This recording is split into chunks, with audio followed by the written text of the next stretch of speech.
मस्त झणझणीत आणि चमचमीत अशी घेवड्याची भाजी म्हणजेच आपला राजमा मसाला मी कसा बनवते त्याची रेसिपी मी आज तुमच्यासोबत शेअर करत आहे. नमस्कार, मी प्रीती आणि प्रीतीज किचनमध्ये आपल्या सर्वांचं स्वागत आहे. नवीन असाल माझ्या चॅनलवरती तर प्लीज माझ्या चॅनलला सबस्क्राईब करा, व्हिडिओला लाईक सुद्धा करा. तर कढईमध्ये तेल घेतलेलं आहे, जिरी मोहरी हिंगाची फोडणी दिलेली आहे, कढीपत्ता टाकलेला आहे, त्यानंतर बारीक चिरलेला एक मोठा कांदा मी इथे टाकलेला आहे. छान त्याला परतून घ्यायचं आहे. आलं लसूणची पेस्ट टाकायची आहे, त्यालाही आपल्याला छान परतून घ्यायचं आहे.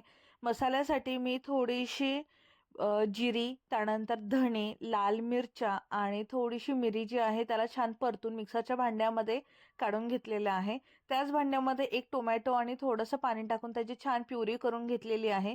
ही प्युरी आपल्या कांद्याच्या मसाल्यामध्ये टाकलेली आहे आणि त्याला छान तेल सुटेपर्यंत आपल्याला परतून घ्यायचं आहे. मसाल्यांमध्ये थोडीशी हळद आणि लाल तिखट पावडर टाकायची आहे. चवीसाठी थोडीशी कस्तुरी मेथी मी इथे टाकलेली आहे, त्याने फ्लेवर जो आहे तो खूप छान येतो.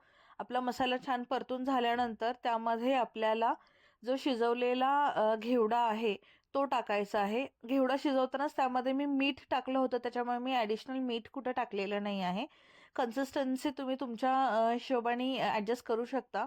थोडंसं पातळ हवं असेल तर थोडंसं गरम पाणी तुम्ही इथे टाकू शकता. छान उकळी आल्यानंतर त्यावरती आपल्याला कोथिंबीर भुरभुरायची आहे आणि आपला मस्त राजमा मसाला म्हणजे आपली घेवड्याची भाजी जी आहे ती खाण्यासाठी तयार आहे. तुम्ही भाकरी, चपाती किंवा भातासोबत ही भाजी एन्जॉय करू शकता. व्हिडिओ आवडला असेल तर लाईक करा.